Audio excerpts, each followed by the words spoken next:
இதுவரையிலும் விஜய் இதை பற்றி எந்த கருத்து சொன்னதா தெரியல. வேங்கவேலுக்கு போறதா சொன்னாரு.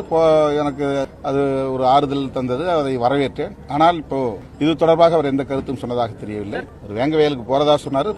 எனக்கு அது ஒரு ஆறுதல் தந்தது, அதை வரவேற்றேன். ஆனால் இப்போ இது தொடர்பாக அவர் எந்த கருத்தும் சொன்னதாக தெரியவில்லை.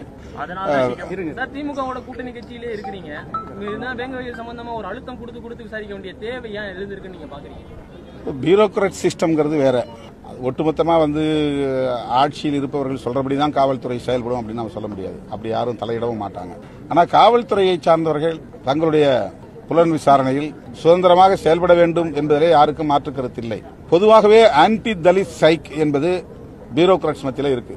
அதிகாரிகள், ஐஏஎஸ் அதிகாரிகளாக இருந்தாலும் ஐபிஎஸ் அதிகாரிகளாக இருந்தாலும் பலவீனமானவர்கள் மீது மேலும் ஒடுக்குமுறையை திணிப்பது, அவர்களுக்கு அநீதி இழைப்பது என்பது அவர்களுக்கு வசதியாக இருக்கிறது. ஆகவே தலித்துகள் புகார் கொடுத்தால் கூட அந்த புகாரை எடுத்துக் கொள்வதில்லை. இதற்கு முதலமைச்சரோ அல்லது மந்திரிகளோ பொறுப்பு என்று சொல்ல முடியாது. இது அந்த காவல்துறைக்கு இருக்கிற இயல்பான ஒரு சைக், ஒரு உளவியல். அதுக்கு நாங்கள் ஒரு போராட்டம் நடத்தி பிரச்சனை பண்ணி மறியல் பண்ணி அதன் பிறகுதான் அந்த புகாரை அவங்க எடுத்துக்கிறாங்க. அந்த மாதிரி புலன் விசாரணையில பெரும்பாலும் தலித் மக்களுக்கு அநீதி இழைக்கப்படுவதுதான் கடந்த கால வரலாறு. இப்போதும் அது தொடர்கிறது என்பதுதான் வேதனைக்குரியது.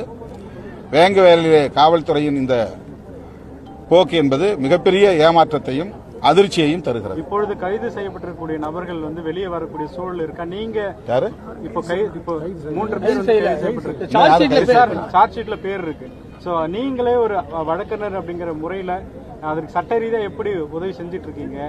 ஏன்னா இப்போ உண்மையான குற்றவாளி வெளியே இருக்கிறாங்க அப்படின்னு தெரிஞ்ச போது எப்படி உதவிகள் செய்ய போறீங்க? அது அதுக்கான ஒரு லீகல் விங் அந்த விஷயத்தை புரோட்டஸ்ட் பண்ணி ஒரு பெட்டிஷன் போடுறதுக்கான முயற்சி நாங்கள் எடுத்திருக்கிறோம்.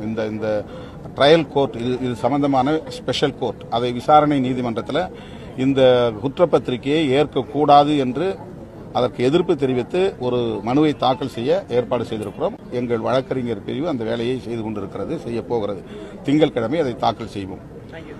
அவர்களை கைது செய்வதற்கான முயற்சியில் இதுவரையில் காவல்துறை ஈடுபட்டிருக்கிறதா என்று தெரியவில்லை. ஆனால் அவ்வாறு செய்தால் அது பெரிய எதிர்ப்பை சந்திக்க நேரிடும் என்பதையும் நான் தெரிவித்துக் கொள்ள விரும்புகிறேன். தமிழக அரசுக்கு, மாண்புமிகு முதல்வருக்கு விடுதலை சிறுத்தைகள் கட்சியின் சார்பில் எமது பாராட்டுகளையும் நன்றியையும் உரித்தாக்குகிறோம். நடராசன் 1939ஆம் ஆண்டு ஜனவரி 15ஆம் தேதி உயிர் நீத்தார். 2 மாதங்கள் கழித்து மார்ச் மாதம் தாளமுத்து களப்பலியானார். அந்த இரு தோழர்களின் ஈகம், அவர்கள் செய்த அந்த அளப்பரிய தியாகம் இன்றைக்கும் தமிழ் மக்களால் நினைவு கூர்ந்து போற்றப்படுகிறது.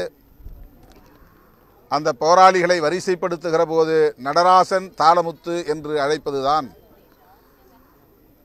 அவர்களின் ஈகத்திற்கு நாம் செய்கிற